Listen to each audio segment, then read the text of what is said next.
Hi you, King here, and today I'll be giving you my picks for my 5-member Red Lotus team. Made up of villainous non-benders and benders, who individually alone can be problems, but together will be strong enough to take down nations, just like the original Red Lotus team. But before I get into them, I would very much appreciate it if you could like, share, subscribe, and follow, ring that notification bell so you know first when videos like this drops, and comment down below your picks for your Red Lotus team. Doing so may not be much, but it helps a lot with the YouTube and TikTok algorithm, so I would very much appreciate it if you could just do that now. And without further ado, let's get into it, shall we? But just a reminder, these picks are both from Avatar: The Last Airbender and Legends of Korra. I made no restrictions on who can be available, so neither should you in the comments. And go check out my White Lotus video where I pick my picks for my White Lotus team.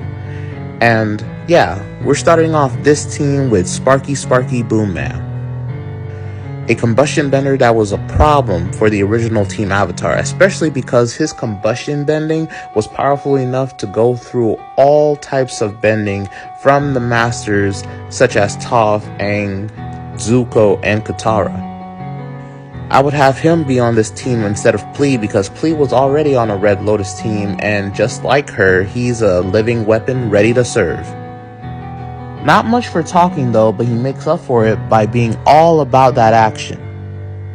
His combustion bending can prove most fruitful in sneak and surprise attacks, being able to blow up the opposition before they even know what hit them, ending the fight then and there with a strategical strike.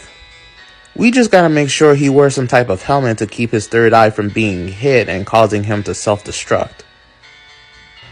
My second pick for my Red Lotus team would be the Great Uniter, Kuvira herself.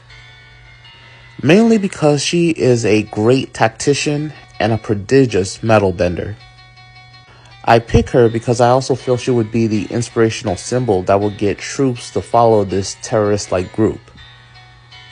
Because as a small group of elite benders, they can prove to be a handful, but add an army to them and there's no winning that fight. Also, if you add the resources Kuvira had, like the mechs and the giant Colossus robot, yeah, there would be no beating this Red Lotus team. But even if you didn't, she would still prove to be a worthwhile team member, as she is one of the few people to ever be able to beat an Avatar in a 1-to-1 duel. Showing not just how gifted she is for combat, but how reliable she is as a teammate. Moving on, we have Tokuga. Tokuga's gonna take up our non-bender slot, and that's because Tokuga is the strongest non-bender I can think of. Being both canon and presented in the comics, Tokuga was mutated by a dragon eel spirit, who was augmented from this to have superhuman strength, a super strong tail for an arm that can extend to super long distances to strangle his prey, and he became immune to poisonous gas, adding on his proficiency with utilizing hook swords and his advanced chi walking skills. Tokuga in his newfound form was even able to get Avatar Korra at his mercy, able to dodge and block all of her bending and temporarily cancel them with his chi blocking. And I feel like he could be the Rook, leading the armies brought in by Kuvira, having each member of the Red Lotus team complement one another with their innate skills and personalities, including this fourth one, Azula.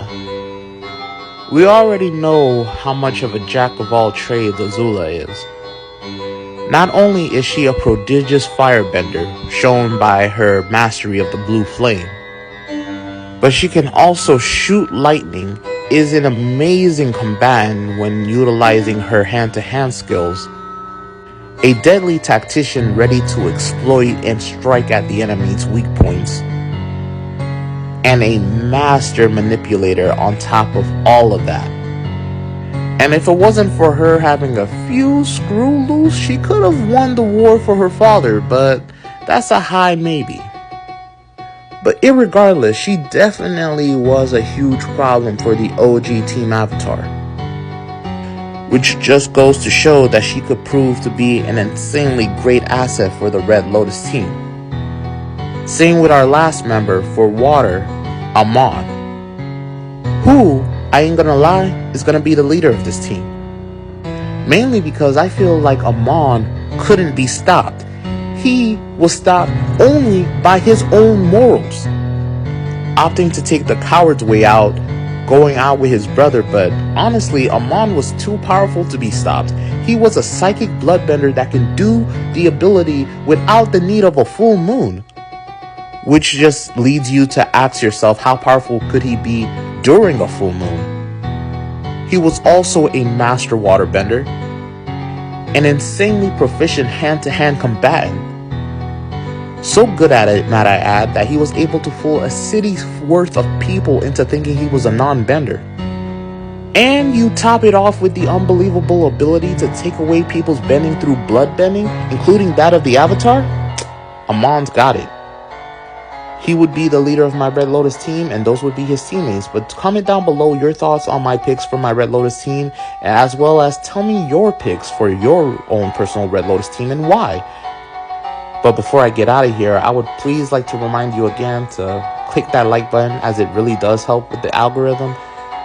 Ring that notification bell so you know first when an Avatar video like this drops.